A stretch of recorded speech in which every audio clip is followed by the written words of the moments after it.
Well, I'm Rick Trujillo, Spanish surname. Name comes from the city of Trujillo in west central Spain. It's an ancient city of. It was there before the days of the Roman Empire. there before Jesus Christ. I understand the original meaning was the fortified place because it's built on top of a granite dome surrounded by a wall. Never been there, but plan to be there maybe next spring with some cousins who've never been to Spain. I've been there a couple of times, but never to the city of Trujillo itself. I live here in Uray, this little town in southwestern Colorado, and near the head of the Uncompahgre River Valley. My house is at 8,900 feet elevation. The mountains go to 13,500 feet right from my living room window right here. What else can I say? This is home. I grew up here. I was born in Montrose, but I've lived here since I was about a year and a half old. And grew up here and started hiking the trails when I was just a little kid, 6, 7 years old maybe. And I still hike, but I began running back in 1963. That was what, 54 years ago? Oh no, 51 years. What is it, 2017? 54 years ago, yeah, 54 years ago. My very first run was a mountain run. My freshman year in high school, and I've been running the mountains ever since. When I'm not hiking or working in them or whatever else. Tell me about your association with Hardrock. My association with Hardrock began sometime in the spring of 1992 when I received a phone call from John Kappas. John Kappas is, I don't know, 6 to 8 years older than me. I never knew him when I was a kid, but he's a native of Telluride. Just like you can say I'm a native of Uray. He was born in and grew up in Telluride. I never met him at all before in my life until 1973 when I ran the Pikes Peak Marathon for the first time. And after the dinner after the race, I found myself sitting across the table from him and his family. And he said, "Oh, you don't know me, but I'm a neighbor of yours. I grew up in Telluride." And we kept in contact after that. But he called me in the spring of '92 telling me that he and a couple of other guys were trying to design a course for a 100-mile race here in the western San Juan Mountains. What he really liked to do was go through Uray and go up the Horse Thief Trail, which is the north side end of town, the other end of town here. The trouble is, the upper portions of the Horse Thief Trail are in a wilderness area, and you cannot have an organized event of any kind in a wilderness area. He had heard of the Bear Creek Trail at Uray, but had never been up it. So he asked me what I thought about it. I said, "Oh yeah, you can go up that trail. It's passable. People have been working on it for years, even though it's not really maintained by the Forest Service." So sometime later that spring, must have been like in June, he came over. We hiked up the trail to check it out, and he decided to incorporate it into the course. And I ended up working with him and Charlie Thorne and Gordon Hardman to literally design the course and measure it. I pushed a measuring wheel for some 60 miles on these trails, jogging along, walking along, so we could get some idea for sure, some sort of accuracy of the distance on the course. That was in 1992. Now John Kappas is incapacitated by a stroke. Gordon Hardman is retired. I haven't even seen him now in several years. Charlie Thorne is still associated a board member, and I'm associated as being the trail work coordinator. So here it is, 2017. It all began in 1992. So 15 years later, here we are again, ready for another running of the Hardrock 100. Yeah, tell me about Los Animas River. Well, the Animas River, as we call it in English. What we call the Animas River was named formally, by a guy named Juan Maria Antonia de Rivera. When the word got out that this blacksmith named Joseph Manuel Trujillo, who turns out to have been a fifth great grandfather of mine, a great great great great great grandfather of mine. I have this documented in my genealogy. I have his last will and testament. He names all of his blacksmithing equipment and and he's given he's parsing out to his 3 sons. But that's a whole nother story. At any rate, Rivera was commissioned to try to find the source of the silver. In the end, he did. The silver is in the La Plata Mountains, west of the city of Durango. He named those mountains in 1765.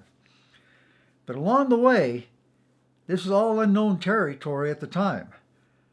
He was commissioned by the governor of New Mexico to do this. It was an official expedition. He kept a journal. That journal was lost or forgotten, ignored. Its location was unknown until 1969. It was found in the Biblioteca de Las Indias in Sevilla, Spain. The Spanish were bureaucrats. Everything had to be written down and documented. Everything. He wrote a journal of his journeys. It was forgotten, but it wasn't destroyed. It was found just, a few decades ago. He named many of the rivers we take for granted today, like the San Juan River. I can't tell the exact date without looking at the diary right now. There's 2 books that have come out. Most recently, one was just 2 years ago, where they transcribe his diary, all handwritten Old Spanish, really tough to understand, but transcribed into modern-day Spanish and then translated into English. He gives the date and everything else, the San Juan River, the Navajo River. He comes to this huge river, the biggest one he's seen. It took 2 days before they could find a place to ford it, to cross the river. He named it Rio de las Animas, River of the Souls. That is its name, plain and simple. People say Rio de los, River of the Lost Souls. That would be in Spanish, Rio de los Animas Perdidas. But no, that's not its name. It's simply River of the Souls, Rio de las Animas. Plain and simple. There's even a ski area at this side of Durango called Purgatorio, because some people say Rio de las Animas in Purgatorio, River of the Souls in Purgatorio. No, that is not its name. Its name is Rio de las Animas, River of the Souls. So that's it in a nutshell. What I find interesting is that along the shores of this River of the Animas, of the Souls, he describes ruins, adobe buildings. There's some city there, completely abandoned. And Rivera apparently had some mining and smelting experience. He describes what he considers fundiciones, smelters. Whoever was there, they were mining silver ore, apparently from the La Plata Mountains. But the village had been long abandoned. Only the Utes were in the area. Were they Pueblo-type Indians, Anasazi Indians? I don't know, and I think nobody will know, because now there's a huge city there called Durango, Colorado, and what ruins there were have been carried away or plowed under or built over, who knows. That's the story of the Animas River. But remember, Animas means soul, your deep psyche within. And now we have the Hardrock 100 race, which is dedicated for the Hardrock miners. But I'll say this, you have to really, really want to run that race to be able to finish it. Much of the race is mental. Mental. Not just physical, it's mental. It's not just 100 miles. You have almost 34,000 feet of climb and 34,000 feet of descent. Well, the Bear Creek Trail above Uray, how can I describe it? The trail that everybody uses today is not the original Bear Creek Trail. The original Bear Creek Trail, the present day Bear Creek Trail, is on the north side of Bear Creek itself. The original trail was on the south side of Bear Creek. And it was built, I guess, in the late 1870s to access the Grizzly Bear Mine, which is present day about 2.5 miles up the trail. That trail is still there, and you can see it from one place on the present-day Bear Creek Trail in the canyon below you, where it descends down to creek level. Where you see it on the present-day trail, you're about 150 feet above it. It descends down to the creek itself, and from there, I don't know where it goes. You're still close to half a mile below the Grizzly Bear Mine. I'm not sure what happened, but the only way you can get there on that trail is from that point going up in the creek bed itself. Maybe it was wiped out by some huge flood or something, we don't know. But the present-day trail was built in 1896 to eliminate having to use the original Bear Creek Trail. And the present-day Bear Creek Trail itself is, I guess you could say, somewhat of an engineering feat. And that much of it for the first 2.25 miles is blasted out of solid rock. The trail was designed and overseen by a guy who was, I think, Assistant Surveyor General for the state of Colorado. I'm not sure if the state of Colorado had anything to do with it, but he was commissioned to build the trail.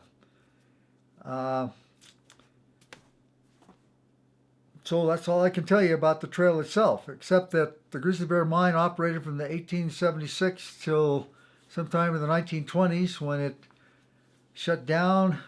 But there was another era of mining. I'm trying to figure it out. I suspect it was in the 1930s or early 1940s. It could have been in World War II. That's why you see the compressor station just below the what's left of the bunkhouse and everything, the Grizzly Bear Mine. The compressor station, you see the remains of an air compressor, a big receiver tank, and transformer station and everything else. That stuff did not exist in the 1870s. That's much more modern. A family in Ouray used to own the building. I mean, own the mine and the claims and everything else. The family name is Zanette. I talked to Dick Zanette just a couple of weeks ago, asking if he had any memory at all when the last time it was in operation. So, well, I think my grandfather did some work up there in the 1930s, but he wasn't sure. So, the mine is shut down, completely abandoned now. I think the land, the patent mining claims have been given to the Trust for Public Lands or something like that. The trail had been abandoned for a long time when I was a kid. When I was a kid in the 1950s, we used to sell rocks to tourists at Bear Creek Falls, 2.5 miles above town. The trailhead of Bear Creek starts just a few hundred yards down from Bear Creek Falls at the tunnel on the highway. Well, we knew there was a trail up there, but where was it? My friends and I found it by climbing straight up the hillside to what I now call switchback number 8. There's a huge set of cribbing up there where they couldn't, it's better to build cribbing than blast out of the hard quartzite. We explored up there, and I remember walking all the way up to Grizzly Bear Mine when I was a kid. How old was I? I don't know. 7, 8 years old at the most when we first got there and found it. And I remember there was a bridge from the north side of the canyon to the south side of the canyon, from the bunkhouse to the actual mine. Handmade bridge. Everything was done in the 1870s and 80s with hand saws. There was no power tools. But the mine and bridge had been abandoned for so long that the long span was broken in half. We used to dare each other to jump from one span to the other. But even we had better sense than that in those days. Nobody took up the dare. We all climbed straight down into the canyon and straight up the other side. That bridge is completely gone now. Completely. There's not a trace of it left. Not a trace of it left. And I've seen a lot of the mine ruins in this area disappear in my conscious memory. Part of it is simply natural attrition. You don't maintain things. Weathering gets to it. We get deep snows here in the winter. Avalanches wipe out buildings. But a big part of it is many of these areas now are accessible by vehicles. And people, tourists, carry things away. Things slowly but surely disappear. the Yellow Jacket mine, 4 miles up the Bear Creek Trail, still had the remains of an old mill. Uh, when I first saw what you see left of the mill now in the I think it was 1970, there was still a building over where the mill is now. But apparently it was wiped out by an avalanche, because the next time I was up there was 4 years later, and you just saw the ruins of the buildings, of the machinery. And now you go up there and look at it, almost all the wood is completely gone now, rotted into the ground, carried off by other avalanches. And the only thing left now are the heavy, heavy steel crushers or roller crushers and other stuff like that. Nature reclaims itself over time. And it doesn't matter what it is. Nothing lasts forever. Especially nothing made by mankind. Eventually, it crumbles to dust or rots into the ground. And what you see along Bear Creek Trail today is a classic example. We'll be going up the trail tomorrow, a bunch of us from the Hardrock. These are the Hardrock Trail Work volunteers. I have 98 names on the mailing list. How many people will show up? We won't know until tomorrow morning. But we'll spend a day tomorrow working on that trail to make it reasonably safe for the hard rockers who will be running down that trail in the dark this coming Friday, which is 1 week from today. About this time, the leaders will be coming down in a couple hours at dark. The rest of the group running will be coming down. It's neat to see that from the ballpark in Uray. You see the lights on the switchbacks, and it's really neat to see them way up there on the trail. You know that in about 45 minutes from now, they'll be down at the aid station in Uray. Uray is at the lowest point in the course at 7,700 feet. The highest point is the top of Handy's Peak at 14,048 feet. It's a mountain run. And there's many climbs and many descents. Many climbs and many descents. The single greatest climb is from Uray to the top of Virginia's Pass, about 5,300 feet of climb.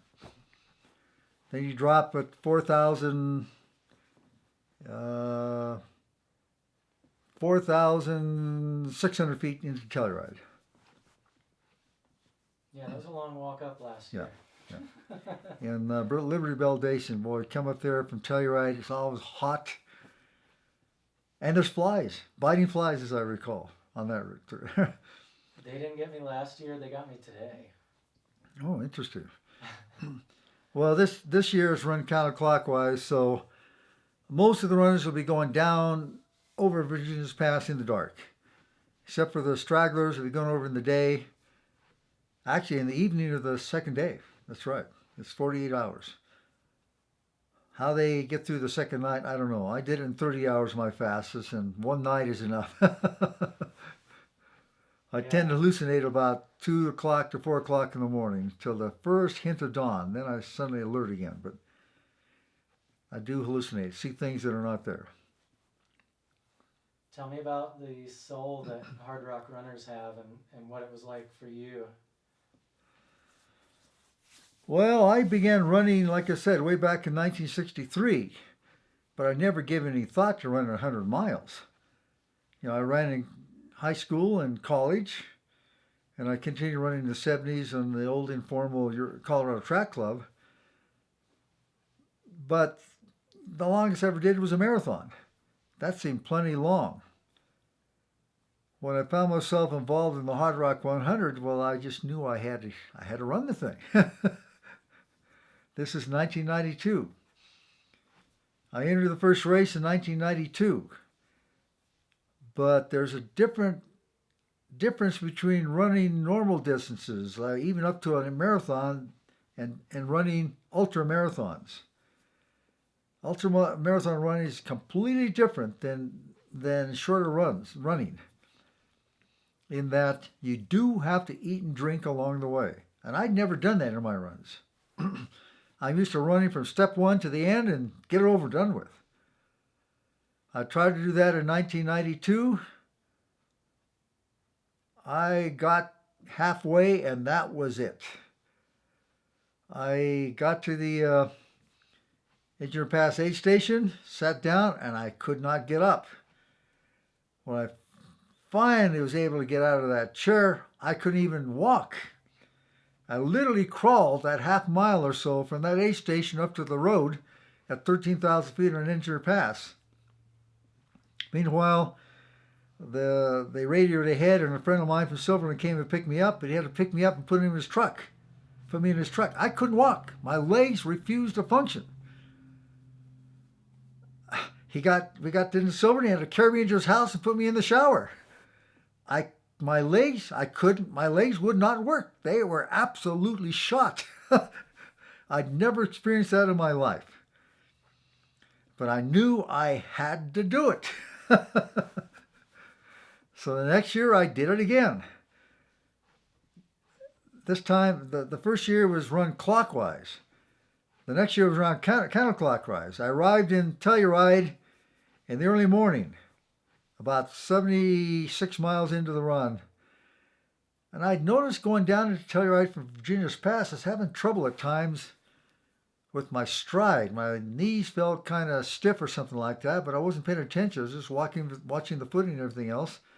Got into Telluride, and a friend of mine who was crewing me says, "Hey, if you look down at your legs," I looked down at my legs, and I tell you, I was astounded. I looked like Popeye. My legs were extremely swollen. There was no pain, but they were extremely swollen. Edema of the legs. What caused it? I have no idea. There was no pain, but it was certainly abnormal. This time I was making sure of eating and drinking along the way. I still have no idea what caused my legs to swell the way it did, so I dropped out of that race too. Year number 3 is 1974. Finally get through the race. I finished second. 1994. I finally got through the race, and I found myself in second place. Absolutely surprised. But in 94, a friend of mine from Telluride, a guy named Ricky Denisick, paced me from Telluride to the finish. And I found that it does help to have somebody else along. Didn't hallucinate as bad. But the bottom line was, the big driving factor was basically, say, mental. That's something I really, really wanted to do. This is my backyard. This is where I grew up. This is where I've always run. I couldn't stand it that other people from other parts of the country would come here and finish the race, and I couldn't do it. So I finished it in 94. You say, the soul, the anima, that's anima in Spanish, the soul. Also, another word is alba, the soul. But animus it's an older word. Alma, I should say, alma. Alma is another word for that. Alma is the word used more often today, but animus is a more formal and older word than alma. Yeah, everybody that's going to be in that race come Friday morning at 6 o'clock in the morning is there because they really, really want to do it. There's no money involved, not at all. Nobody gets a cent out of it. It's just something they're doing for, like me. They want to test themselves against a very, very difficult course. Is it the most difficult in the world? I think that's a matter of opinion. I think a 100-mile race in, say, the Philippines, which is one of the qualifying races for the Hardrock, for me would be far more difficult because it's a hot and humid climate. I'm used to cold and snowy mountains. The heat and humidity of the Philippines, I think, would absolutely destroy me. But it is a difficult course. There's no question. And it has great elevation differences. 14,000 feet. There are mountains in the Tibet that are far, far higher in the Andes. But they don't have the vertical reef we have here. In a race, that's over and done with in 48 hours. So everybody that's in the race come Friday morning, and they're from various parts of the world, not just the United States. There are many, many countries represented in the race. They're there because basically their soul tells them they have to at least give it a try. And some of them succeed, some of them will not. Many people who do not, they keep coming back time and time after to give it another try. Remember, it took me 3 tries. 95, the race was canceled because of excess snow. I ran it again in 96. This time I won the race. Okay. I started again the next 2 years. But the bottom line was the drive was gone. My deep down desire had been satisfied. I finished the race twice and won it once. Been there, done that, so to speak. Big part of that race is mental, and I could not fake it. I was no longer interested in running the course anymore. And I could not make myself do it. I never finished in 90, I didn't finish in 97 or 98, and I've not even tried since then. Been there, done that. Time to move on to other stuff. I'm still involved. I coordinate trail work because sections of the course do need trail work, and Bear Creek Ouray needs work every year. We'll be working like crazy tomorrow. We'll have to do it again the next year, and the next year, and the next year. But as long as people want to run the race, there will always be volunteers to do the trail work.